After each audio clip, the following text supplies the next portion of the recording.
प्रदोष की कथा में लिखा है, त्रयोदशी व्रत की कथा में लिखा है, प्रदोष की व्रत की कथा में लिखा है कि सुबह ब्रह्म मुहूर्त में उठो, स्नान करो। ठीक है,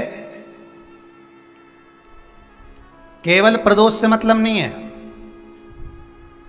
एकादशी का अगर व्रत कर रहे हो तो उसमें भी वर्णन है, ब्रह्म मुहूर्त में उठो, स्नान करो। ठीक है। दूसरा, आसन लगाओ स्नान करने के बाद। काय का अभी बताया था, जम के बोलो, कुसा का। 5 चीजों के लिए कुसा का आसन सर्वश्रेष्ठ है। 5 बीमारियों के लिए, 5 रोगों के लिए कुसा का आसन सर्वश्रेष्ठ। पहला, नेत्र के लिए, पहला नेत्र की बीमारियों के लिए कुसा का आसन श्रेष्ठ है। एक प्रयास और करिएगा, जिस समय पर किसी की आंखें आ जाएं, आंखें आना मालूम है ना, आंखें आने का मतलब ये नहीं होता कि 2 की जगह और 4 आ जाएंगे। है? नहीं तो तुम कह दो कि गुरुजी बोले हैं कि आंखें आ जाए तो और अलग से एक्स्ट्रा आएगी हो।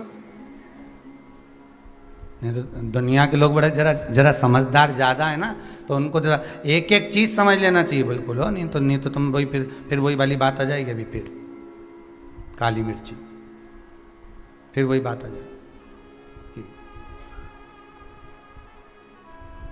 आंखें आने का मतलब ये नहीं होता कि 2 आंख की जगह और 4 आंख आ जाए। आंखें आने का मतलब होता है कि नयनों में एक रोग हो जाता है जिसमें उसको कीचड़ आने लगता है नेत्रों में और जाले बनने लगते हैं, उसको कहते हैं नेत्र आना, आंखें आना। ठीक है, सारी दवाई आप करा लो, डॉक्टर को दिखा लो, सब कुछ कर लो, एक प्रयास करना नेत्र के लिए कि कुसा का आसन हो, उस आसन पर बैठकर अपने दोनों पंजे जब आसन पर रखा जाए और आप आराम से बैठ जाएं, प्रयास जहां तक हो कि कुसा के आसन पर कपड़े से ज़्यादा स्पर्श होने की जगह पर अपने शरीर का भाग स्पर्श हो, पंजे ज़्यादा स्पर्श हो, और वहाँ बैठकर आप भगवान की भक्ति को आधा घंटा रोज प्रतिदिन करिए। 2 दिन, 2.5 दिन, बस 2 दिन भी कर लिया, 2.5 दिन भी कर लिया, 3 दिन भी कर लिया, नेत्रों से जो नेत्र आना है, भले तुमने दवाई डाली ना डाली, पर वो रोग धीरे धीरे 2 दिन के अंदर समाप्ति पर आ जाएगा। 2 दिन के। हृदय के लिए कुसा का आसन महत्व रखता है। जिसको डॉक्टर ने कह दिया कि तुम्हारी नाड़ी ब्लॉक हो चुकी है, बाईपास करवाना पड़ेगा, तुम्हारी नाड़ियां चोक हो गई है, और अगर डॉक्टर कहे कि तुम्हारे पास में 22 दिन है, 25 दिन है, 1 महीना है, और तुम इसके बाद में आकर अपना बाईपास करवा लेना, बाईपास सर्जरी करवा लेना, या आपकी नाड़ियां जो चोक हो गई है वहां पर हम रिंग डाल देंगे, छल्ला डाल देंगे और वो उसको क्लियर कर देंगे। होता है कि नहीं होता? कहते हैं डॉक्टर, कईयों को कह देते हैं कि नस चोक हो गई, नाड़ी चोक हो गई। उसके लिए जिसको हृदय का रोग हो जाता है, जिसकी नाड़ियां चोक हो जाती हैं, डॉक्टर कहे बाईपास कराना पड़ेगा, और 20 दिन अगर डॉक्टर दे दे तो उसमें से 5 दिन आप कुसा के आसन पर बैठो। 5 दिन तक प्रयास करना कि कुसा के आसन पर जितना प्रयोग कर सको। अगर कहीं बैठे भी हो कुसा के आसन पर, कहीं आप सोफे पर बैठे हो, गादी पर बैठे हो, पलंग पर, जहां बैठे हो वहां उस कुसा को बिछा लो थोड़ी देर के लिए।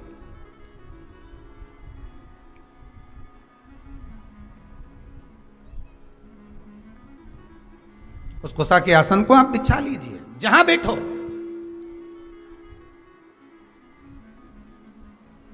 वो तो लोगों को थोड़ी सी शर्म आती है, नहीं तो हम तो कहने में पीछे नहीं हटेंगे कि आपके यहाँ जितने सोफे लगे हैं ना, हम तो कहेंगे उसकी जगह ये जो तुम लोग वो बिछाते हो ना, सोफा का सेट, सोफा का सेट नहीं रहे, वो क्या बोलते हैं उसके ऊपर कपड़ा बिछाते, क्या बोलते हैं उसको, सोफा का कवर। हम तो कहें उसकी जगह, वो तो आप लोगों को थोड़ी शर्म आती, नहीं तो हम तो कहेंगे कि उस पर है ना कुसा का आसन बिछा के रख दो, तो बेचारा जो आएगा उसकी भी आंखों की रोशनी बढ़ जाएगी, उसके भी बेचारे की कहीं नाड़ी माड़ी चोक होगी तो क्लियर हो जाएगी। थोड़ा बहुत तो दवाई तुम भी कर सकते हो शंकर जी का नाम लेकर। पर दिक्कत है नहीं तो फैशन में फिर वही खजूर वाली चोटियाँ। अब फैशन ही नहीं दिखे तो फिर इतना जोरदार जोरदार मार्केट में क्या जोरदार जोरदार सोफा का कवर आवे, कितना जोरदार जोरदार सामान आवे, अब तुम उसको देखें कि इसको बिछा। अब सीवर वाला महाराज के कहने में चले तो आसन बिछा दे तो मतलब लोग क्या कहेंगे बताओ, क्या कहेंगे। आसन कुशा का आसन तो लोग फैशन में हटा दिए, नहीं तो अब तो पहले लोग पूजन करने बैठते थे तो कुशा का आसन लगाते थे, आजकल तो कपड़े का आसन, ऊन वाला आसन, ये सब जोरदार जोरदार गद्दे वाले आसन, कढ़ाई वाला आसन, जब जाए कहीं से दुकान पे से ऐसा ऐसा आसन लाए कि उसको बिछा दिया। अब फैशन में बिछे, दूल्हा दुल्हन के नीचे पहले कुशा का आसन बिछा के शादी फेरे पड़ा। अब आज के ज़माने में तो इतनी बड़ी कुर्सी है उनकी भी जोरदार, उस पर बिठा है, वो भी पूरा लहंगा महंगा नहीं, फिला ही नहीं बिठा, फिला फिर बैठे।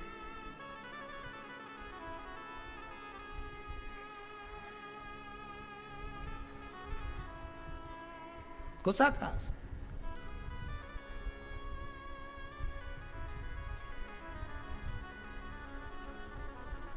दूसरा, पहला नेत्र का रोग, दूसरा हृदय का रोग, ठीक है। तीसरा शरीर की चर्म रोग, चमड़ी का रोग। जब चमड़ी कहीं से कालेपन पर आ गई, कहीं झुर्रियाँ पड़ने लगी, चेहरे के नीचे, नेत्र के नीचे थोड़ा सा कालापन अगर आ गया तो फिर कुशा के आसन का प्रयोग करिए, कुशा के आसन पर बैठना प्रारंभ करिए।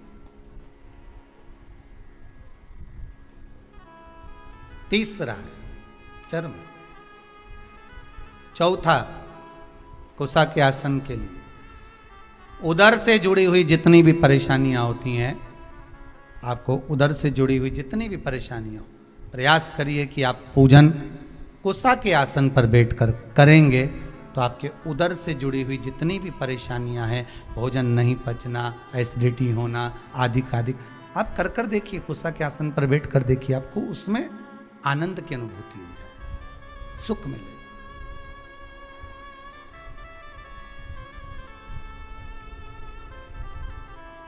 पांचवा महाराज, कुशा का आसन मस्तिष्क के दर्द को भी रोक लेता है।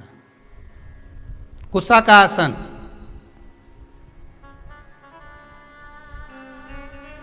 ज्यादा जब मस्तिष्क में दर्द हो, कुशा का आसन तुम्हारे घर में हो, उस पर पांव रखकर 7 मिनट, 8 मिनट, 10 मिनट खड़े हो जाओ, भगवान का नाम जाप करो, जो मंत्र आपको आता हो, जिस मंत्र से आप जुड़े हो, जिस मंत्र को आप जप सकते हो, ओम नमः शिवाय, श्री शिवाय नमस्तुभ्यम, ओम, जो राम कृष्ण शिव जो तुम जप सकते हो वो मंत्र जपो, वो मंत्र का स्मरण आप करो और उस मंत्र को आप जपो खड़े रहकर।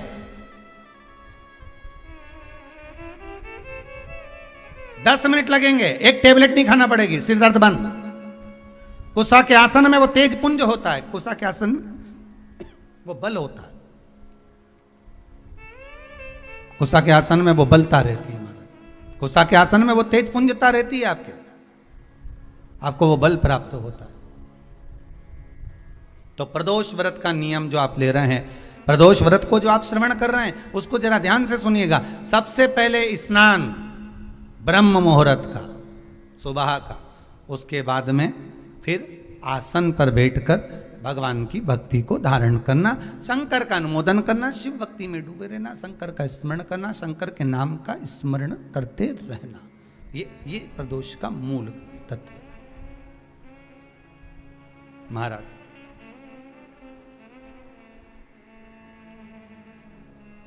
प्रदोष व्रत करने वाले को भोजन नहीं करना चाहिए, ध्यान दीजिएगा। फलाहार करो, उसमें भी नमक का सेवन मत करो। प्रदोष व्रत में नमक का सेवन वर्जित होता है। कारण क्या कारण होता है? उसका एक कारण माना गया है, नमक की वर्जितता। जिस समय पर एक नगर में एक ब्राह्मणी रहती थी, बहुत भाव से सुनिएगा, प्रदोष व्रत नमक को त्यागने का भाव। प्रदोष व्रत की किताब में भी मिल जाएगा आपको, आप पढ़ेंगे तो सुना होगा आपने। एक ब्राह्मणी रहती थी एक नगर में, उसका पति नहीं था। छोटा सा बालक एक साथ में रहता, छोटा सा बालक। अब ब्राह्मण के घर की धर्म पत्नी है।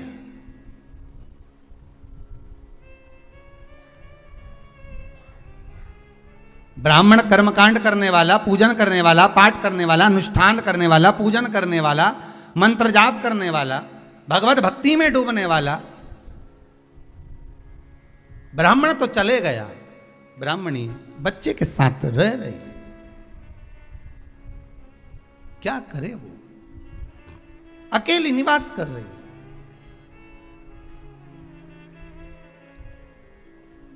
अकेली रह रही है। और ब्राह्मणी बच्चे के साथ भ्रमण करती रहती, घूमती।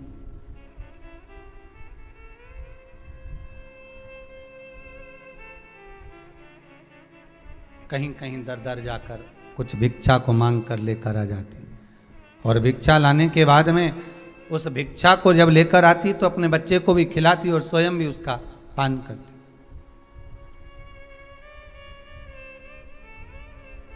एक दिन ब्राह्मणी भ्रमण करते करते प्रदोष काल के समय पर शिव मंदिर में प्रवेश करी। प्रदोष काल के समय पर, और शंकर मंदिर में जब प्रवेश करा, प्रदोष काल किसको कहते हैं? सूर्य अस्त हो रहा हो, रात्रि प्रवेश कर रही हो, दोनों का जब मिलन हो रहा हो वो प्रदोष काल कहलाता है। दोनों का जब मिलन हो रहा, सूर्यास्त हो रहा हो, रात्रि अपना चरण बढ़ाने के लिए आगे बढ़ रही हो, और दोनों का जब मिलन हो रहा है वो प्रदोष काल है, वो प्रदोष का समय है।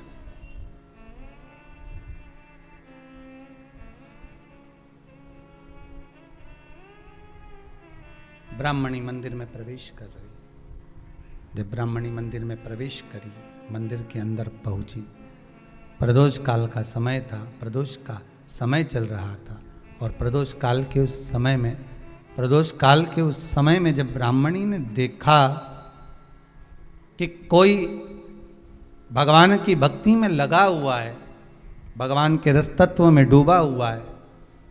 आज ब्राह्मणी के पास में कुछ पदार्थ नहीं है, अपने बच्चे का पेट भरने के लिए कोई सामग्री नहीं है, और कुछ आस लेके वो प्रवेश करी है, कुछ आस लेकर वो अंदर प्रवेश कर जाती है।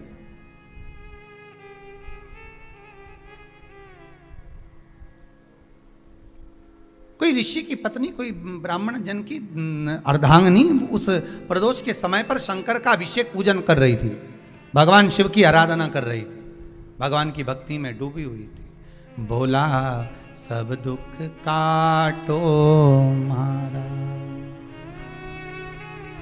भक्ति में डूबी हुई है, भगवान के स्मरण में डूबी हुई है। भोला सब दुख काटो मारा, शिव शंकर जपो तेरी माला, भोले बाबा जपो तेरी माला, भोला सब दुख काटो मारा। ओ भोला, आवाज ऊंची नीची हो रही, सब दुख काटो मारा। वैश्य है मंगल मंगलकारी, वैश्य है मंगल मंगलकारी। अब ठीक है। अवधूत रूप तुम्हारा, अवधूत रूप निराला, भोला सब दुख काटो, शंभू सब दुख काटो। शीश पे गंगा मस्तक पे चंदा, शीश पे गंगा मस्तक पे चंदा। अवधूत रूप निराला, अवधूत रूप निराला, भोला सब दुख काटो। शिव शंकर जपूं तेरी माला, भोले बाबा जपूं तेरी माला, भोला सब दुख काटो। शंकर सब दुख। कोई ब्राह्मण की पत्नी, कोई ऋषि की पत्नी, कोई साधु सन्यासी तपस्वी साधक की अर्धांगिनी शिव की आराधना में डूबी हुई थी, शंकर की आराधना कर रही थी। जब भगवान शिव की आराधना में डूबी हुई है, आराधना कर रही है,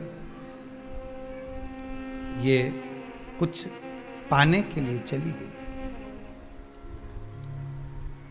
ये कुछ पाने के लिए गई और इसके मन में आया कि मैं कुछ, मुझे भोजन का कोई पदार्थ मिल जावे, मुझे कुछ भोजन मिल जावे, और जब मुझे भोजन मिल जाएगा तब मैं जो पाऊंगी अपने बच्चे को भी पाऊंगी। पर जिस मंदिर में वो प्रवेश करी थी, जहां पर नारी पूजन कर रही थी शंकर की प्रदोष काल में, वहां पर पड़ी हुई कुछ वस्तु को इस ब्राह्मणी ने मांग लिया।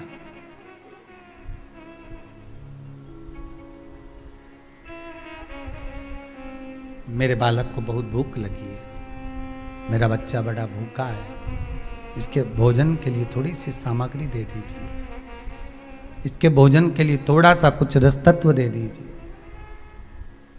उसने उठाया थोड़ा सा पदार्थ, कुछ जो उसके पास में था वो दिया।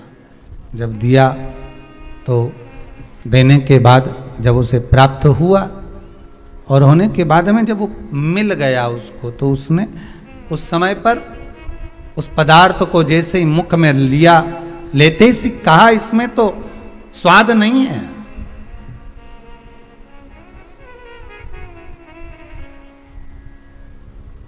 इसमें स्वाद नहीं है।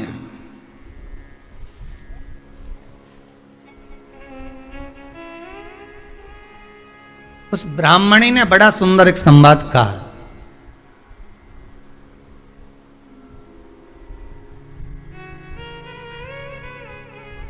घर का जो बड़ा होता है ना, घर का जो भय होता है, घर का बुजुर्ग जो होता है, घर का जो प्रथम स्थल प्राप्त करने वाला, मेन कुर्सी पर, अच्छी जगह पर जो बैठने वाला होता है ना, ब्राह्मणी कहती है वो कभी किसी वस्तु में ऐब नहीं देखता, मिनक नहीं निकालता। जब समाज के अन्नकूट होते हैं, समाज के जब अन्नकूट होते हैं महाराज, समाज के जब अन्नकूट होते हैं, बड़े बड़ी समाजों में जब कार्तिक महीने में अन्नकूट महोत्सव होते हैं, बहुत सारा प्रसाद बनता है। जो बुजुर्ग होते हैं ना, बड़े समझदार लोग होते हैं ना, तो अन्नकूट की जब प्रसाद खाने बैठते हैं ना, उसमें नमक नहीं भी होता ना, तो नहीं बोलते कि इसमें नमक नहीं है। पर जो हमने डोनेशन दिया है, जब तुम आए थे समाज वाले, तो हमने 1000 का लिफाफा दिया, 500 का लिफाफा दिया, 2000 का लिफाफा दिया, और भोजन ऐसा बनवाया। एक व्यक्ति वो जो खाकर चुपचाप चले गया, और एक व्यक्ति वो जिसने प्रसाद पर उंगली उठाई। इन दोनों को अन्नकूट की तारीख पे इनका नाम लिख लो, और अगला अन्नकूट आए तब दोनों की दशा देखना। एक जो चुपचाप खाकर चले गया, भगवान के प्रसाद को प्रसाद मानकर, प्रभु का दर्शन मानकर लेकर चले गया, वो उन्नति की सीढ़ी पर चढ़ता चले गया, और जो मिनक निकालता रहा वो साल भर खटर पटर की जिंदगी जीता रहा। साल भर उसने केवल खटर पटर ही करा, वर्ष भर उसने कुछ करा ही, पूरी वर्ष उसने केवल खटर पटर ही करा, उसके सिवाय वो कुछ नहीं कर पाया। उठा पटक का जीवन जीता रहा, ये लाया वो पटका, वो लाया वो पटका, वो लाया वो पटका, वो लाया वो पटका, बस यही जीवन वो जीता रहा, यही जिंदगी वो जी रहा है। भगवान के प्रसाद में कभी भी ध्यान रखिएगा, भगवान के प्रसाद के अंतर्गत स्वाद की कोई मूलता नहीं होती। भगवान का प्रसाद स्वयं स्वाद है। भगवान के प्रसाद में नमक नहीं देखना, मिर्ची नहीं देखना, भगवान के प्रसाद में शक्कर नहीं देखना, भगवान के प्रसाद में कुछ ये नहीं देखना कि कितना माल डला, कितना घी, कितना बादाम, कितना काजू, कितना इलायची डला। हाँ, यहां तक शास्त्र कहता है कि भगवान का प्रसाद अगर बन रहा है तो उसकी सुगंध भी नहीं ली जाती है महाराज, यहां तक शास्त्र कहता है। जब तक भगवान उसको पानी ले तब तक उसका सुगंध भी नहीं ली जाती। और कई कई जगह तो भगवान को प्रसाद अगर सूखा सामान हाथ में आ गया, इलायची कैसी है, मंदिर के अंदर जाने वाली है भगवान को डलने के लिए, लाओ यार किसकी दुकान से आई इलायची बताओ, इलायची तो 25 बार सूंघा, हाँ हाँ अच्छी है, अब सूंघ लिया तो भगवान इसको स्वीकार करेगा क्या? अरे जम के तो बोलो। एक फूल तुमने बगीचे से तोड़ा और सोचा इसमें पहले मैं सूंघ लेती हूं, इसमें स्वाद है कि नहीं, इस फूल में गंध है कि नहीं, इसमें सुगंध है कि नहीं, और फूल सूंघ लिया, उसके बाद तुम भगवान को देखो, भगवान स्वीकार करेगा? नहीं, भगवान स्वीकार नहीं कर सकते।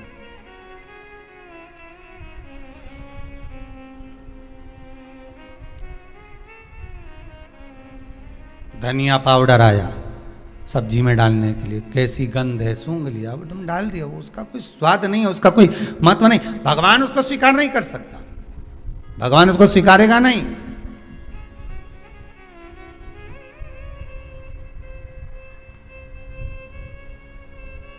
कई कई घरों में तो हंडी से दाल चलाती जाए ने हाथ में डाल के,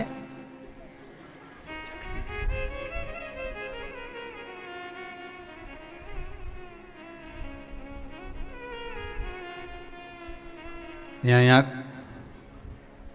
कभी आप लोग, अभी तो लॉकडाउन चल रहा है, अभी तो खेल लॉकडाउन है, तो यहाँ आने की परमिशन नहीं है आप लोगों को भी, किसी को भी। आप तो घर बैठ के कथा का आनंद लो।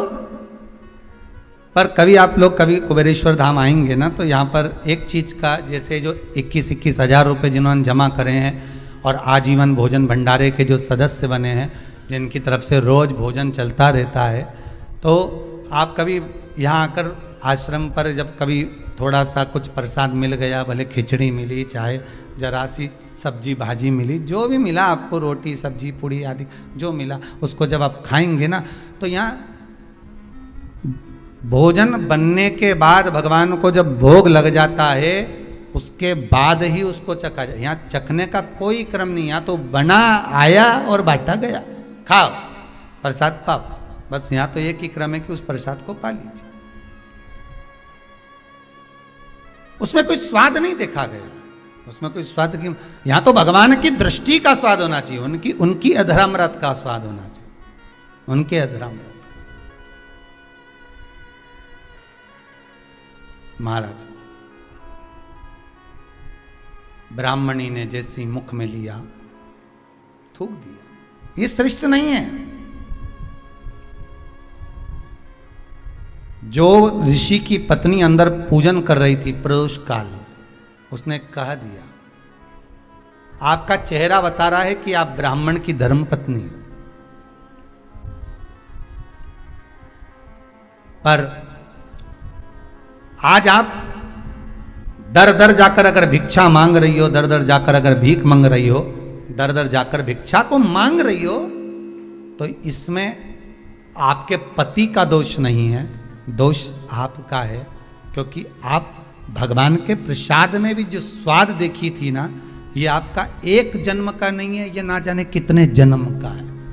ब्राह्मणी के मस्तिष्क में बैठ गया, ब्राह्मणी के उस पुकाना वो बक्कल में नहीं अक्कल में बैठ गया कि ये स्वाद नहीं देखना। इसलिए प्रदोष व्रत के अंतर्गत ब्राह्मणी ने उस दिन से विचार कर लिया कि जैसे आप पूजन कर रही हो, जैसे आप अर्चना कर रही हो, जैसे आप आराधना कर रही हो, ऐसी आराधना, ऐसी पूजन, ऐसी भक्ति मैं भी करूंगी, ऐसी आराधना मैं भी करूंगी। अब मैं स्वाद नहीं देखूंगी। तो प्रदोष व्रत करने वाले को ध्यान रखना चाहिए कि नमक का सेवन ना करे, नमक को ना पाए,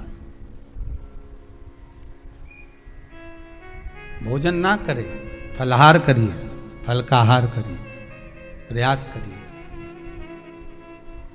और यदि आपने व्रत का ले लिया भोजन का कि हम तो एक टाइम फलाहार करेंगे एक टाइम भोजन करेंगे, ऐसा भी कई लोग प्रदोष ले लेते हैं, तो वो बात आपकी है, आप तक रखो, ठीक है, अपने मन तक, ठीक है, बाबा आपकी मनोकामना पूर्ण करे, वो भी भाव रखे।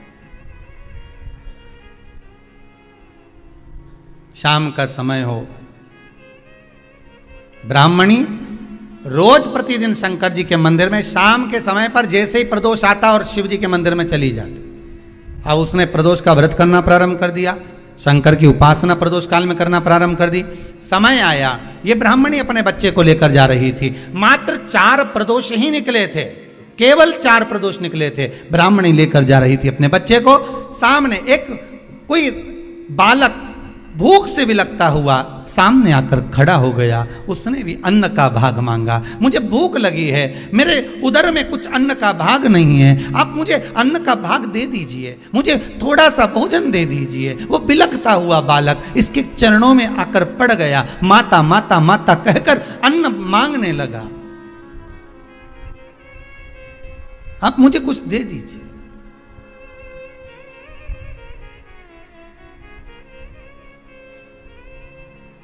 माता जो प्रसाद लेकर आ रही थी,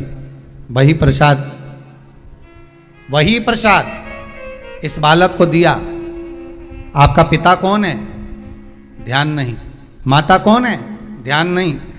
घर ले गई ब्राह्मण उस बालक को, पाल पोस कर दोनों बच्चों को बड़ा करा।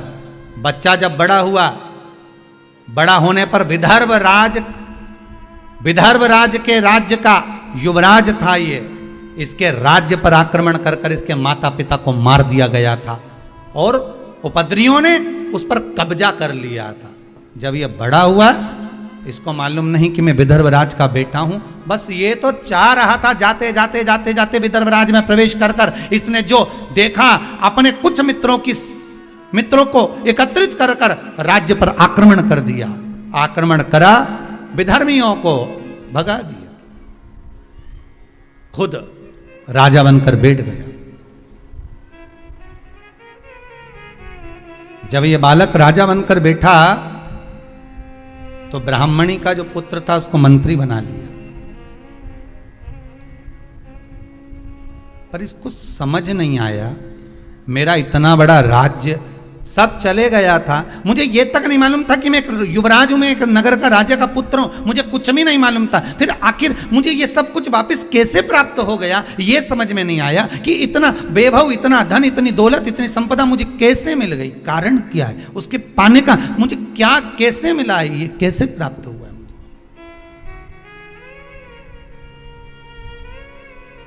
इससे पहले वाली कथा में कहा था, बहुत बड़ा दुख आए, छोटे से रूप में निकल जाए तो समझ लेना शंकर ने कृपा कर दी। बहुत दिन से काम नहीं हो रहा था, काम तुरंत हो गया, समझ लेना शिव ने कृपा कर दी।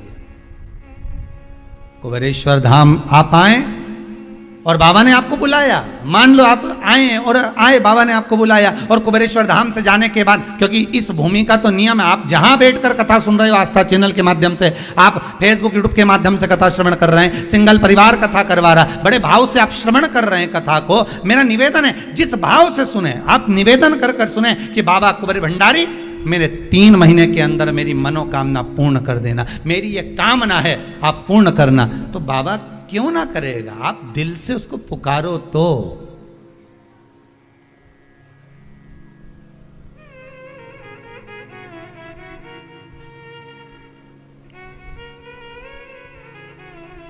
आप दिल से उसको पुकारो, क्यों नहीं आएगा। मेरे भोले तेरा सहारा है, मेरी नैया का तो किनारा है, मेरी नैया का तो किनारा है, क्यों ना देगा वो।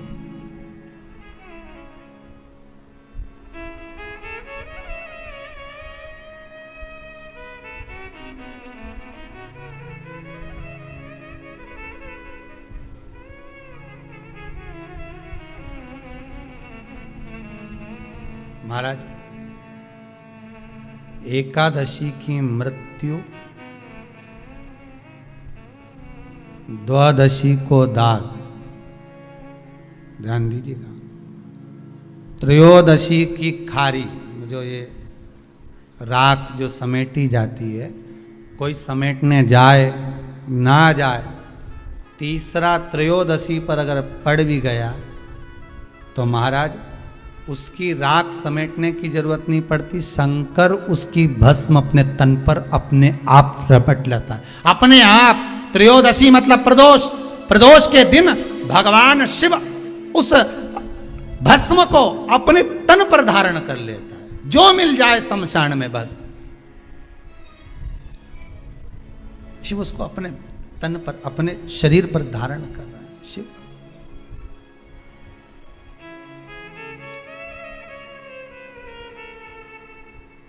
प्रदोष त्रयोदशी,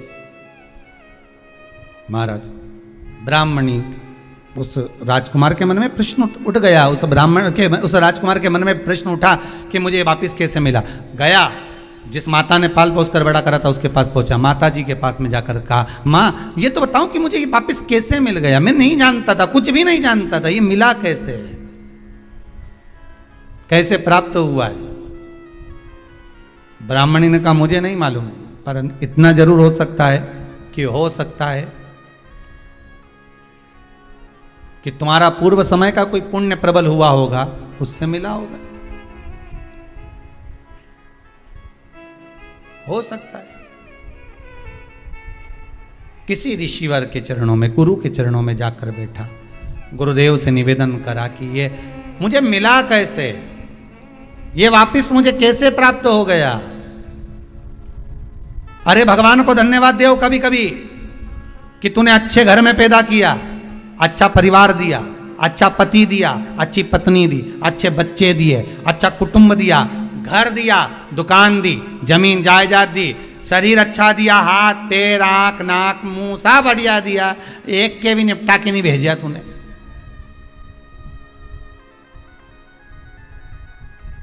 मान लो एक आध निपटा के भेज देता तो क्या झगड़ा करने ऊपर जाते?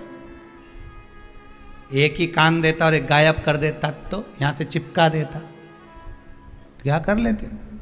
हाथ एक देता और एक गायब कर देता तो क्या झगड़ा करने जाते ऊपर कि मुझे ऐसा शरीर दिया? नहीं, भगवान को धन्यवाद देना कि मुझे अच्छे घर में पैदा करा, कटोरा लेके वहां चौराहे पे नहीं बिठाया, तूने अच्छा घर दिया, 2 समय की रोटी दे रहा है, खूब जोरदार शरीर दिया, भजन करने का मुहूर्त दिया, और बचा कुचा था तो ये सियोर वाला महाराज दे दिया, कथा सुनाने वाला। भगवान से प्रार्थना करना, धन्यवाद देना, गजब कराते ने भगवान, बहुत कृपा कर।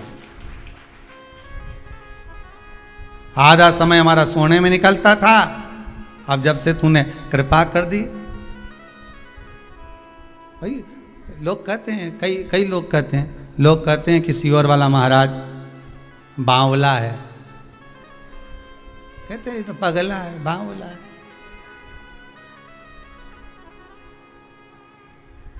भाई दुनिया के लोग तो कहते हैं कि सियोर वाला महाराज बावला है, पर लोगों को कैसे समझाऊं, कैसे कहूं कि सियोर वाला महाराज महादेव का लाडला है, इनको कैसे समझाया? अपन तो यही कहेंगे कि ये बावला कहे तो अपन समझ लो कि शंकर के लाडले, प्रमोशन है अपना। जब रामकृष्ण परमहंस जी को लोगों ने पागल कहा, चैतन्य महाप्रभु जी को लोगों ने पागल कहा, नामदेव जी को लोगों ने पागल कहा, तुकाराम जी को लोगों ने पागल कहा, मीराबाई को लोगों ने बावरी कहा, बावरी मतलब पागल, कमली मतलब पागल। दुनिया के लोग संत महात्मा साधु सन्यासी तपस्वी साधक उपासक इन सबको पागल कहते हैं। कथा बाचने वाले पागल, कथा सुनने वाले पागल, कथा करवाने वाले पागल, समझदार तो वो हैं जो कथा सुनते ही नहीं है, वो सारे समझदार जो कथा नहीं सुने, मंदिर नहीं जाए, देवालय नहीं जाए, भजन में नहीं जाए, दान पुण्य नहीं करे, स्मरण नहीं करे, वो सब समझदार। और अपन सब पागल। पागल मतलब प्रमोशन, समझदारी मतलब डिमोशन। मीरा भई रे बावरी, बावरी कितना कितना लोगों ने गाया, अपने पिया की मीरा बनी रे जोगनिया, हंसी उड़ावे सारी सारी दुनिया, मीरा बनी रे जोगनिया। लोग पागल।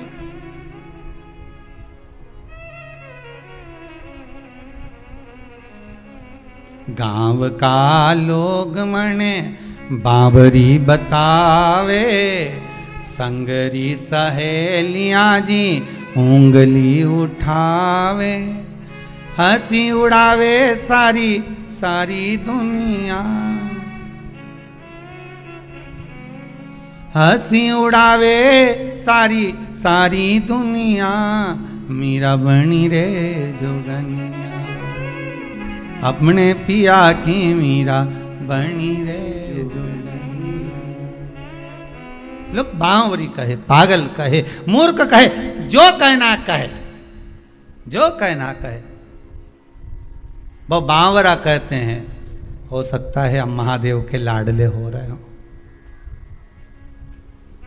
दुनिया हंसी उड़ाए, ताने दे, तुम तो बढ़िया जोरदार चोटी करके खूब नाचो, अलमस्त भगवान का भजन करो।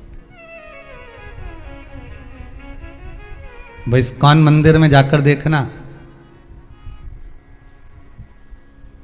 हरे राम राम राम हरे हरे, हरे कृष्ण कृष्ण कृष्ण हरे कृष्णा, हरे कृष्णा कृष्णा कृष्णा हरे हरे, हरे राम राम राम। खूब ऊंचा कर रहे, नाच रहे, भजन कर रहे। दुनिया के लोग उनकी मोबाइल में मूवी बना रहे कि बताओ कैसे नाच रहे, पर इनको कौन समझाए। अरे मीराबाई से भी राणा ने कहा, एक जगह बैठ के क्यों नहीं भजन गाती, बार बार खड़ी हो जाके नाचने लगती है। एक जगह बैठकर भजन क्यों नहीं गाती, फिर नाचने लगती है, बार बार नाचती है। मीराबाई ने कहा, राणा तुझे कैसे समझाऊं, चाय की पत्ती के डब्बे में चम्मच रखी है छोटी सी, चम्मच दब गई नीचे, निकालने के लिए हाथ मत डालो, डब्बे को उछालो, चम्मच ऊपर आ जाएगी। उसी तरह भगवान छुपा है अंदर, थोड़ी देर नाच लो, निकल कर बाहर आ जाता है। उसको पाने का तरीका, उसको प्राप्त करने का तरीका है। पर लोग कहें ये पागल, ये बावरी, कहे तो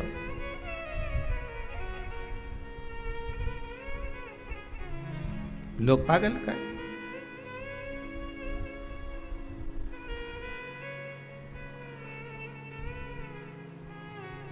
एक वो साधारण भाषा में हरियाणी में कहते ना, नी में कमली होली, नी में कमली होली,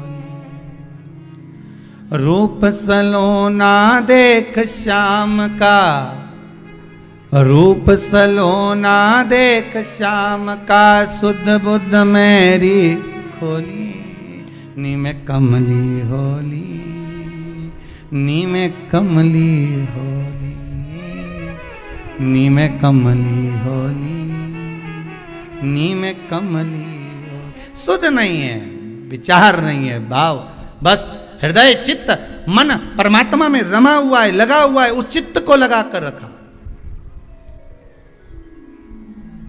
शाम का समय मालूम नहीं कहां से प्राप्त हो गया। भगवान को धन्यवाद दो, तूने दिया, खूब दिया, तेरी कृपा है जो आज बैठकर मैं भगवान की कथा सुन रही हूं, भगवत भजन कर, ये तेरी कृपा है। और भगवान ने कृपा करी। फिर दिन भर का जो समय निकला, उस ब्राह्मणी से बच्चे ने जब पूछा तो उसने कहा मैं क्या करूं और अच्छा करने के लिए, तो ब्राह्मणी के मुख से निकल गया, प्रदोष का व्रत कर ले, प्रदोष काल में जाकर भगवान शंकर की आराधना कर, शिव मंदिर में जाकर अर्चना कर, प्रदोष काल में जाकर शंकर को नमन कर। अगर प्रदोष का व्रत नहीं भी करता तो प्रदोष काल में जाकर शंकर के मंदिर में एक घृत का घी का दिया लगा दे। आपको पहले भी कहा है, तुम्हारी भगवान से अगर बैर है, भगवान के मंदिर नहीं भी जाना चाहते तो भगवान की चौखट पे दिया लगा दो, पर लगाओ।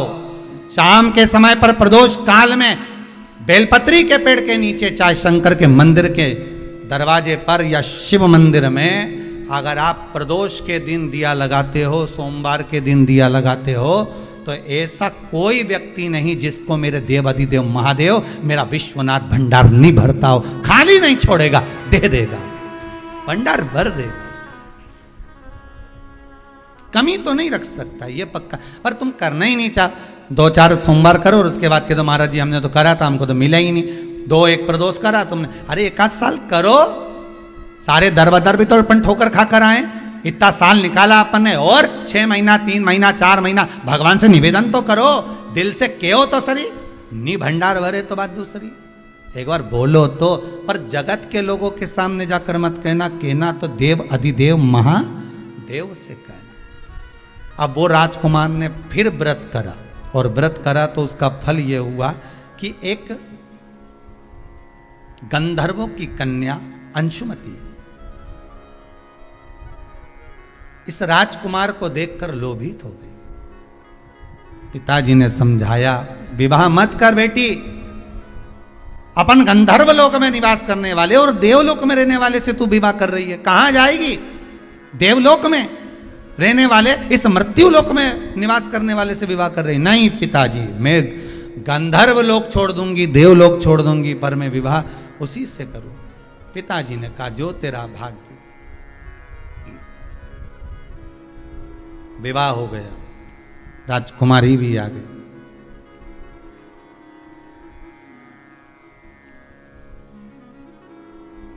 इसका चित्त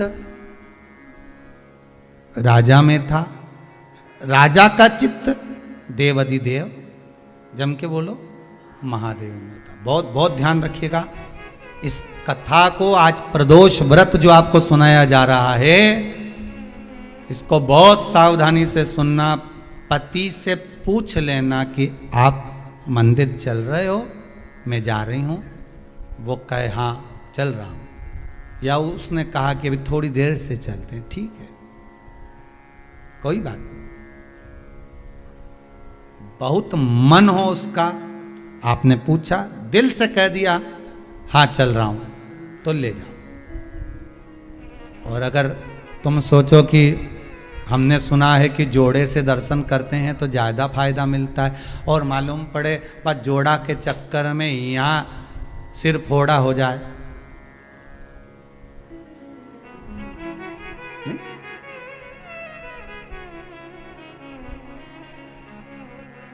हो सकता है जोड़े के चक्कर में सिर फोड़ा हो जाए। नहीं जाना ना, मैंने एक बार मना कर दिया, कैसे नहीं जाओगे, चलो मेरे साथ। लड़ाई झगड़ा करके ले गई, मंदिर में पहुंच भी गई। इसका मन महादेव में, किसका मन लगेगा? अरे बोलो तो सही, जो पत्नी लेके गई है उसका मन, पत्नी लेके गई, इसका पत्नी का मन महादेव में लगेगा क्या? ईमानदारी से बोलना नहीं, क्योंकि उसका भगोने जैसा जब मुंडा देखेगी तो बार बार अगरबत्ती भी लगे।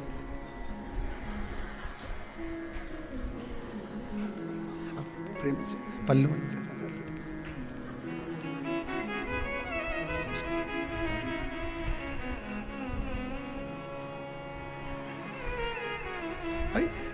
इसका मन महादेव में नहीं, अगरबत्ती जरूर लगा रही, दिया जरूर लगा रही, पर इसका मन वो भगोना में है, वो उसमें वह भेरू में लगा हुआ है, मन लगे नहीं, वो लगा है। और उसका मन किस में लगा है? आ तो गया, उसका मन किस में लगा है? महादेव में। इनके चक्कर में आया, इसका उसमें, उसका इसमें लगा है। कौन से महाराज ने बताया था इसको प्रदोष का व्रत? शंकर जी से पूछ रहा, और शंकर जी बोल रहे सीवर वाला बताया, आकर बोल दे, मान लो। ये सबसे पहला टिकट यहीं का कटाएगा। कहाँ जाना था? सीवर जाना, कुबेरेश्वर महादेव, वहीं मिलेगा वो। अभी ढेर सारे ढूंढ रहे होंगे काली मिर्ची वाले महाराज। अब रे का, अरे भाई शंकर की उपासना करो, भगवत भजन का रस तत्व ग्रहण करो, जीवन में उतारो शंकर की चरित्र को, शिव महापुराण के उस पावन चरित्र। इसका चित्त देवाधिदेव महादेव में लग गया, मन हो। अब यहां ये अंशुमती शिव जी को रिझाने में इसका तत्व नहीं, इसका तत्व है पति को रिझाने में, और पति का तत्व है शंकर को रिझाने में।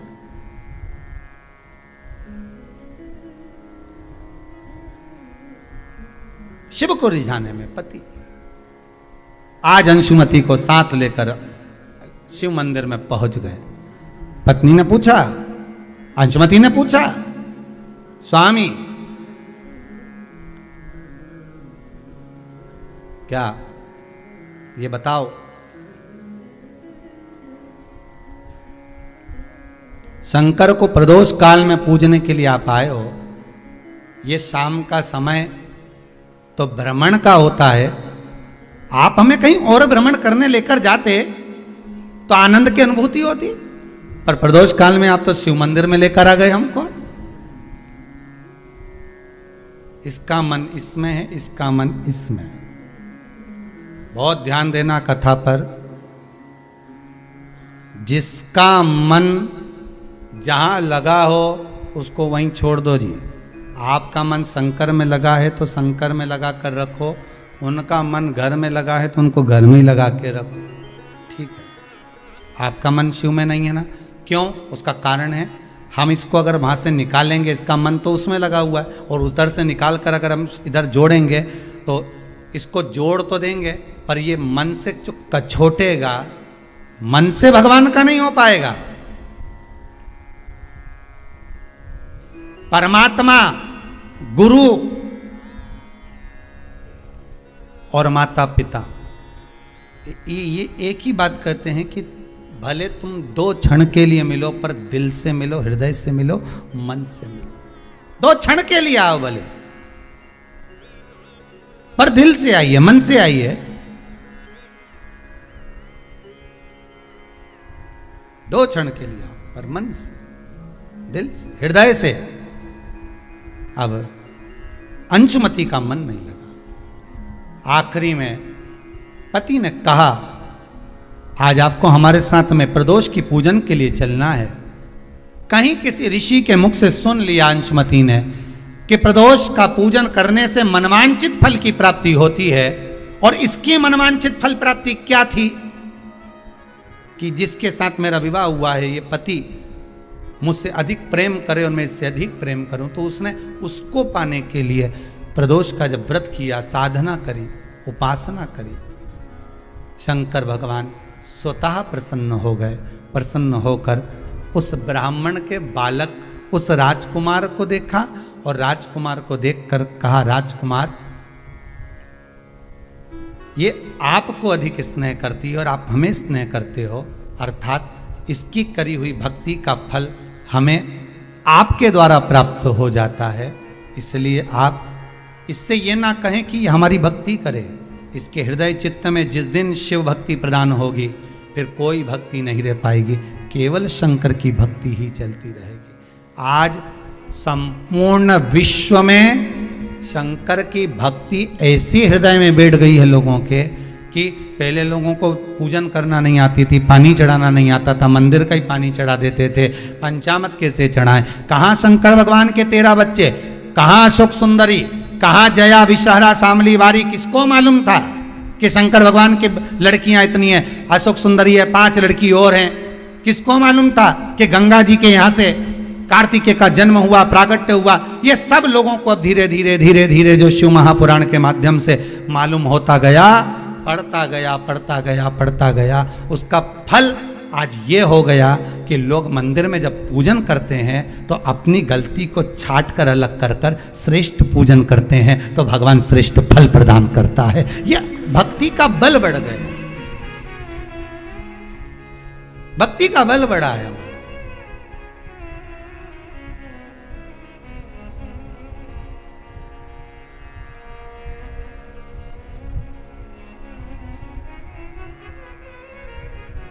पूजन करें प्रदोष काल में, शिव की आराधना करें।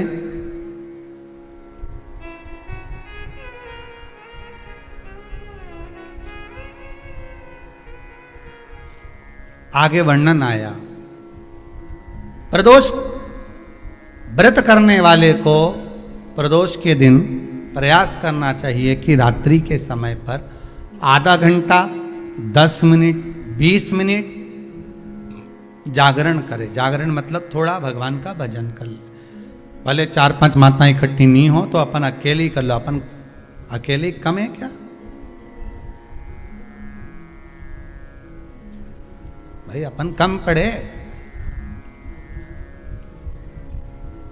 आराधना अकेले भी करो, जागरण करो। जब आपकी 11 प्रदोष हो जाए, 26 प्रदोष हो जाए, तब उद्यापन करो। उद्यापन 2 ब्राह्मणों को जोड़े से बुलाओ। ब्राह्मणों को जोड़े से बुलाकर उनके चरणों की पूजन कर कर, आराधना कर कर, सुंदर मंडप तैयार कर कर भगवान का, उसमें सुंदर रंगोली डालकर, मंडल बनवा कर पूजन करो शंकर भगवान की प्रदोष का। एक दिन पहले गणेश की आराधना करो, पूजन करो, और प्रदोष वाले दिन जो मंडल बनाए हैं पूजन अर्चना करने के लिए, जो स्थान दिया है, उसकी आराधना करो। खीर की आहुतियां दीजिए 108 बार। जो ब्राह्मण आए उनके माध्यम से मंत्रों द्वारा पूजन कराकर खीर की आहुतियां दीजिए शिव नाम महाराज। फिर ब्राह्मणों को जोड़े से भोजन कराकर, चरणों को नमन कर कर, दक्षिणा प्रदान कर कर, निवेदन कर कर ब्राह्मणों से कहें, हे ब्राह्मण देवता, आप हमें आशीर्वाद प्रदान करें कि जिस प्रदोष का हमने व्रत किया है उस व्रत का पुण्य फल हमें प्राप्त हो। ऐसा ब्राह्मण चरण को नमन कर कर, प्रणाम कर कर उनसे अपने मस्तक पर अक्षत छुड़वाएं। फिर नमन कर कर, भोजन कराकर विदा करें। शाम को भगवान का जागरण करें। ऐसे प्रदोष व्रत का उद्यापन कर अपने जीवन को सार्थक बनाएं। ऐसा सुंदर प्रदोष व्रत का व्याख्यान वर्णन स्कंद पुराण में करा गया। वही स्कंद पुराण का प्रदोष व्रत का वर्णन आपको शिव महापुराण के इस सुंदर संवाद में किया गया। मैं बहुत बहुत साधुवाद देता हूं पटना बिहार में विराजमान श्री विजय कुमार जी, गीता जी सिंघल जी को, जो इतनी सुंदर कथा भाव और भक्ति से व्रत शिव महापुराण की कथा, जिसको माताएं सुनने के लिए तरस रही हैं, और कई जगह पर तो माताएं दिन में नहीं सुन पा रही तो रात को मोबाइल पर सुन रही हैं। बहुत बहुत साधुवाद है साहब। व्रत की महत्वता आपको मालूम पड़ रही है, उसके लिए मेरा धन्यवाद है। साथ में दे अपने भीतर से थोड़ा सा अहंकार जिस दिन हमने निकाल दिया, अपने भीतर से थोड़ा सा अभिमान हमने सामने लाकर प्रकट कर दिया, अपने भीतर का, दूसरे का नहीं। हम दूसरे पर तो तुरंत कह देते हैं।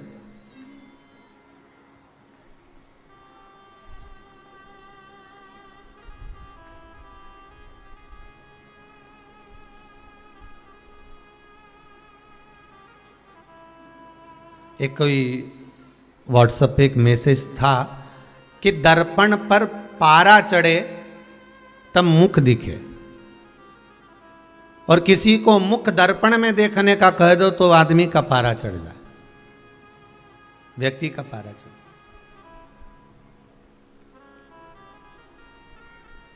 हमने अवगुण बहुत देखे और दुनिया के देखे, पर शिव पुराण कहती अपने भीतर का अवगुण देखना। अपनी अपनी गलतियों को जरा रोज प्रतिदिन 4-5 गलती रोज निकालो, अपनी प्रतिदिन निकालना अपनी गलती। 5 गलती तो कम से कम रोज की निकालो कि आज मैंने कौन कौन सी गलती करी, आज मैंने उसको अपशब्द कहा, आज मैंने अपने भीतर कल कथा में था कि उपवास अगर करना है, व्रत अगर करना है तो केवल शरीर से नहीं करना, अपने मन से भी हमको व्रत करना, कि मैं कुछ गलतियां ना छाट पाऊं, किसी के भीतर कोई ऐसी चीज ना देखूं कि मेरे व्रत खंडित हो जाए।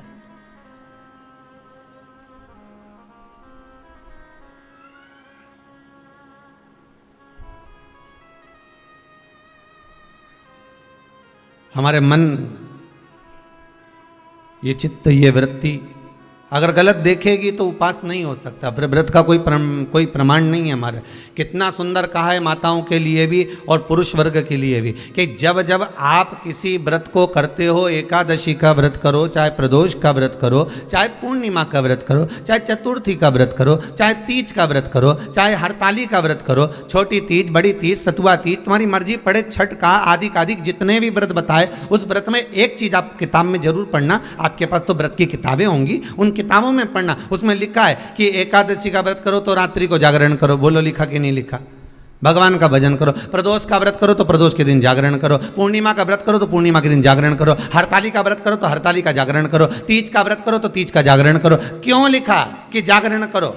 क्यों लिखा कि भगवत भजन करना है? जिस दिन तुम्हारा व्रत रहे उस दिन तुम्हें भगवत भजन करना, उस दिन रात्रि का जागरण करना। उसमें यह नहीं लिखा कि रात भर आपको भजन, उसमें तो लिख दिया जागरण करना। जागरण का मतलब क्या होता है कि भगवान की भक्ति में डूब जाना, संसार की वस्तुओं में नहीं, आसक्तियों में नहीं, तृष्णा में नहीं, लोभ में नहीं, हमें परमात्मा के चरणों में डूब जाना है। रात्रि भर हमें उसका स्मरण करके सोना है। भले आप आधा घंटा सोएं, ये भी नहीं कहते कि पूरी रात तुम बैठ के मंजीरा बजाओ, सीताराम सीताराम करते और तुम्हारे बस का है भी नहीं रिजी जी हो, फालतू की बात हम कह भी दें और तुम सोचो कि कर लो तो तुम करो भी नहीं हो, कहीं का बोल देते हो। हाँ ये जरूर है कि कहीं का महाराज बोल दे कि बस रात भर मंजीरा बजा के सीताराम कहेगी तो अंडा जरूर निकलेगा, तो तुम जरूर कर लोगे, फिर कर सकते हो। पर वैसे कहीं का कह दे तुमसे कि फिर ये क्रम हो, बहुत मुश्किल।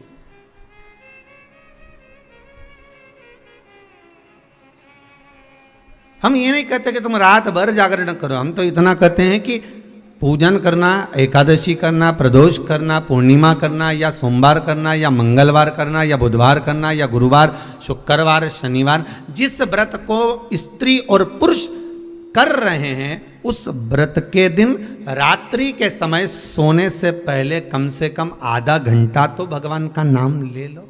कितना घंटा? अरे बोलो तो जम के आधा घंटा बहुत। और वो भी किस लिए? क्योंकि पुराण में लिखा है। आप जिस कथा को पढ़ते हो ना, 16 सोमवार की पढ़ लो, चाहे आप प्रदोष की पढ़ लो, उसमें लिखा मिलेगा आपको। किस किसने पढ़ी है? आस्था चैनल पर जितने लोग सुन रहे हैं अपने हृदय पर हाथ रख कर पढ़ना कि प्रदोष की कथा अगर आपने पढ़ी होगी, एकादशी की कथा पढ़ी होगी, द्वादशी की जिस भी कथा को आपने पढ़ा होगा, सोमवार, मंगल, बुध, गुरु, शुक्र, शनि, उसमें लिखा है रात्रि का जागरण करो। जागरण हम ये नहीं कहते कि पूरी रात करो, आप तो बस केवल आधा घंटा भी कर लोगे ना तो भगवान स्वीकार कर लेगा। पर काय से करना जागरण? शरीर से नहीं। काय से करना? निर्मल मन सो मोहि पावा, मोहि छल छिद्र कपट ना भावा। मन से करिए। हम भगवान को दुनिया की सारी वस्तु देते हैं पर भगवान को हम मन नहीं दे पाते। मंदिर में खड़े होकर भी हमको बेटा बेटी से बात करे, पत्नी पति को फोन लगाए, पति पत्नी को फोन लगाए, सास बहू को लगाए, बहू सास को लगाए, भतीजा भतीजी को लगाए, बहन भाई को लगाए, तो भी मंदिर में पूजन कर रही है और फोन आ गया तो भी कह देगी मुझे तेरी बड़ी याद आ रही हो। अब भगवान के चरणों में बैठी भगवान की पूजन कर रही, भगवान की अर्चना कर रही, भगवान से निवेदन कर रही और फोन लगाकर दूसरे से कर रही कि मुझे तेरी याद आ रही, तो भगवान को कितना बुरा लगेगा? कितना बुरा लगेगा कि बेटी मेरे पास में है।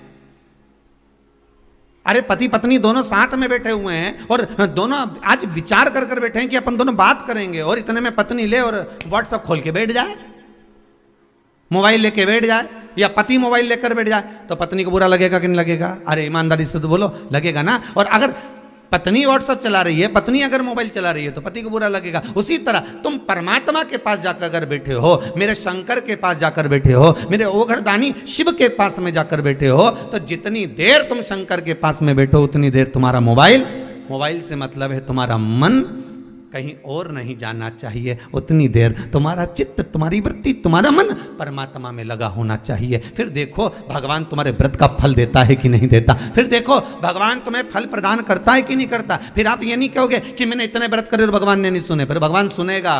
भगवान कहते हैं कि व्रत तो करती है पर मन नहीं लगाती है, भोग तो लगाती है पर भाव से नहीं जिमाती है।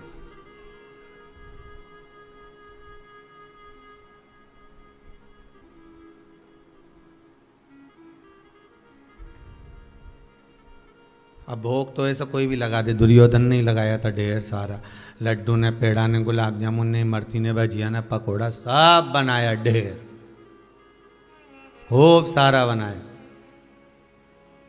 पर अब ढेर तो बनाया, पर भगवान के भाव से बुलाया।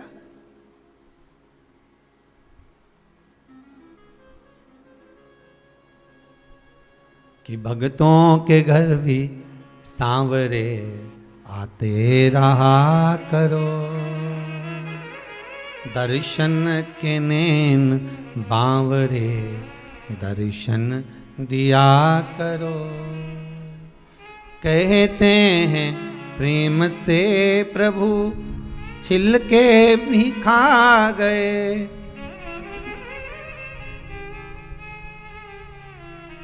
कहते हैं प्रेम से प्रभु छिलके भी खा गए, शबरी के झूठे बेर भी खाते रहा करो, दर्शन के नैन बांवरे दर्शन दिया करो। भक्तों के घर भी सांवरे आते रहा करो। भाव चाहिए भगवान को। आपका धन दौलत संपदा सत्ता वैभव ये कुछ भी परमात्मा को नहीं चाहिए, आपसे कुछ नहीं चाहिए। भगवान कहता है कि मुझे मेरा दिया हुआ मत दे, जो तेरा है वो मुझे दे दे। कितना सुंदर पहले भी कहा, फिर कहते हैं कि अहंकार आपका अपना है, और जब अहंकार आप भगवान को दे दोगे तो आप तो वैसे ही सृष्ट हो जाओगे।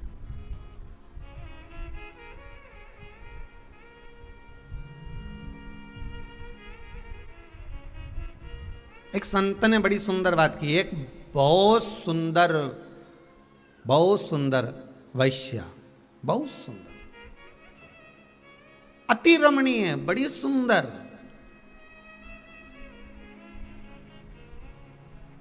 जिसकी सुंदरता का कोई बखान ही नहीं कर सकता, इतनी सुंदर थी।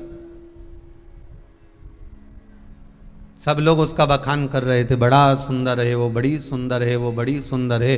उसके नैन बड़े बड़े हैं, उसकी नासिका बड़ी सुंदर है, उसके अधर बड़े सुंदर, उसके कर्ण बड़े सुंदर, उसके कपोल बड़े सुंदर, उसके केश बड़े सुंदर।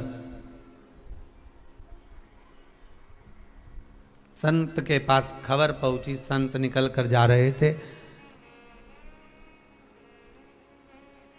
तो संत ने कहा कि आप कह रहे हो कि इतनी सुंदर है, पर मुझे लगता है कि मेरे त्रिकालदर्शी से ज्यादा सुंदर नहीं हो सकता, मेरे भगवान से ज्यादा सुंदर नहीं हो सकता। तेरी प्रतिमा इतनी सुंदर तो कितना सुंदर होगा, उससे ज्यादा सुंदर नहीं हो सकती। संत ने कहा चलो हम भी चलकर देख लेते, पर हम उसके घर के अंदर प्रवेश नहीं करेंगे, बुलाओ उसको बाहर। वैश्या को बाहर बुलाया गया। जैसे ही बाहर बुलाया, संत ने कहा तुम इसकी बात कर रहे हो, इसकी बात कर रहे हो कि ये इतनी सुंदर है। संत ने कहा व्यक्ति कितना भी सुंदर हो, चाहे उसके चेहरे पे हीरे लटक रहे हो। संत बोला पर इसकी जो परछाई है वो तो काली ही है। संत बोले इसकी परछाई गोरी है क्या? आप लोगों में से जितने भी हैं जो रोज दर्पण देखते हैं, चौटी भी करते हैं, बढ़िया सुंदर श्रृंगार भी करते हैं, 50 बार विचार भी करते हैं कि मैं कितनी सुंदर, कि आज जोरदार लग रही ने, लहंगा ने, चोली ने, चुंदड़ी सब पहनी, बड़ी सुंदर दिखे। पर अभिमान किस चीज का करें? अगर सुंदरता का अभिमान आए तो एक बार चलते हुए रास्ते में अपनी परछाई जरूर देख लेना कि आप कितने भी सुंदर हो पर परछाई काली है। उसी तरह संसार की जितनी वस्तुएं हमको प्राप्त हो रही है, संसार की जितनी वस्तुएं हमको मिल रही है, संसार के जितने लोग हमको मिल रहे हैं, ये सुंदर बड़े होंगे। फ्रिज भी सुंदर है, वॉशिंग मशीन भी सुंदर है, एसी का रूम भी सुंदर है, डनलप का गद्दा भी सुंदर है, ये सोने की रकम भी सुंदर है, ये हाथ में पहनने वाले आभूषण भी सुंदर हैं, गले में धारण करने वाले सारे आभूषण भी सुंदर हैं, सब कुछ सुंदर है। पर ये सुंदरता के साथ में इसकी परछाई भी तो देखो कि ये काली है कि नहीं।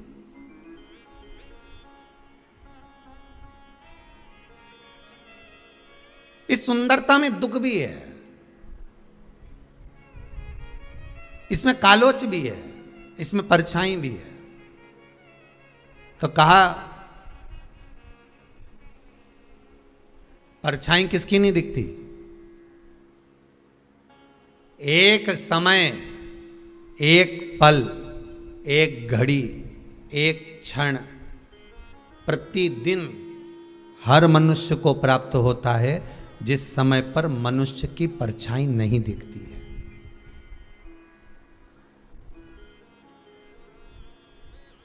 उस समय पर आपको अपनी परछाई नहीं दिखेगी। वो कितनी बजे? दोपहर ठीक 12 बज रहे हो। कितने? जम के बोलिए जरा।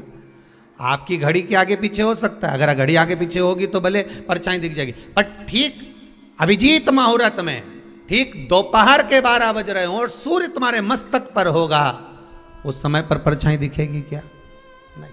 सूर्य थोड़ा सा भी पीछे हुआ, आगे हुआ तो परछाई दिखेगी, पर ठीक सूर्य तुम्हारे मस्तक पर होगा तो परछाई नजर नहीं आएगी। शिव महापुराण की कथा कहती है जिस समय पर तुम्हारे मस्तक पर सूर्य होता है उस समय पर परछाई नहीं दिखती, उस समय पर केवल तुम ही नजर आते हो, उस समय पर केवल तुम ही रह जाते हो। उसी तरह जिस समय पर तुम्हारे मस्तक पर शंकर की कथा, शिव महापुराण और शंकर के चरण विराजमान होते हैं, तब व्यक्ति को कुछ नजर नहीं आता, केवल महादेव ही नजर आता है, केवल शिव ही नजर आता है, कोई दूसरा नहीं दिख सकता, कोई परछाई नजर नहीं आ सकती।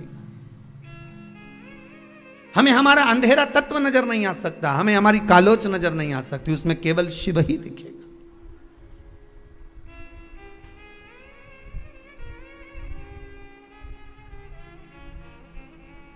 उसके सिवाय कोई दूसरा नजर नहीं आएगा। अगर नजर आएगा तो केवल एक शंकर ही नजर आएगा, केवल एक शिव, उसके सिवाय कुछ नहीं।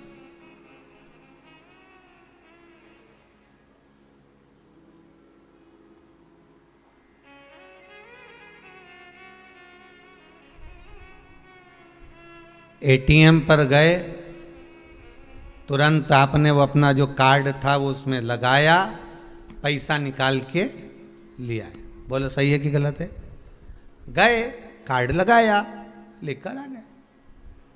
तो कई लोगों ने एक प्रश्न लिखकर भेजा, गुरुदेव भगवान को भी एटीएम जैसा होना चाहिए। जैसे ही हम मंदिर में जाएं, जैसे ही हम भगवान से प्रार्थना करें, जैसे ही हम भगवान से निवेदन करें और भगवान हमारी बात सुन ले, जल्दी से हमारी गोदी भर दे, जल्दी से भगवान हमें धन दे दे, वैभव दे दे, सत्ता दे दे। पर भगवान बहुत धीरे धीरे सुनता है, बहुत धीरे धीरे। कारण क्या है? शिव महापुराण की कथा कहती है कारण एक है, भगवान देखता सब कुछ है। मेरा मालिक, मेरा दातार, मेरा दयालु, मेरा कृपालु, मेरा दानी दातार देखता सब कुछ है, सब कुछ देखता।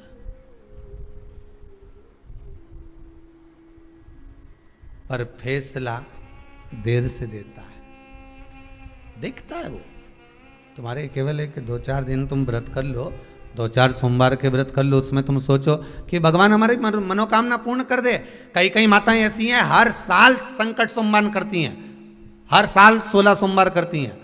ना जाने कितनी बार तो उन्होंने लक्ष्मी के व्रत कर लिए, ना जाने कितनी बार सोमवार के व्रत कर लिए, ना जाने कितनी बार उन्होंने कितने व्रत धारण कर लिए। उसके बाद भी माताएं विचार करती है कि अभी तक हमारा ये कार्य क्यों नहीं हुआ। क्योंकि तुम, भगवान सब देख रहा है कि कितना तुमने व्रत करा, कितनी साधना करी, कितनी उपासना करी, पर भगवान उसका फल जो देगा, भगवान जो फल प्रदान करेगा, वो थोड़ा फैसला जो देता है वो थोड़ा रुक कर देता है, आराम से देता है, देख कर देता है कि कितना फल देना है, इसको क्या प्रदान करना है, कैसे प्रदान करना है, कितना देना है, ये भगवान देख लेता है।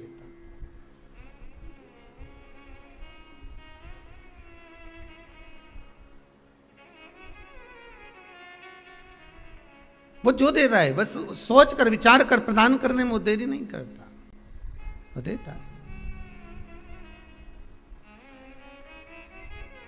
भोले नाथ सुनो मेरी अर्जी सुनो त्रिपुरारी, आया आया में शरण तिहारी। भोले नाथ सुनो मेरी अर्जी सुनो त्रिपुरारी,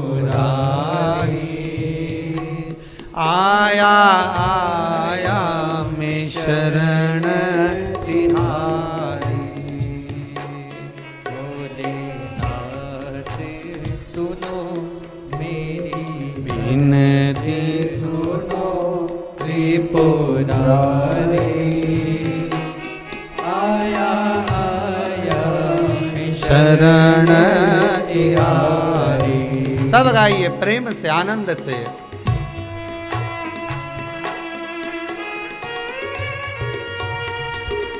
शंभो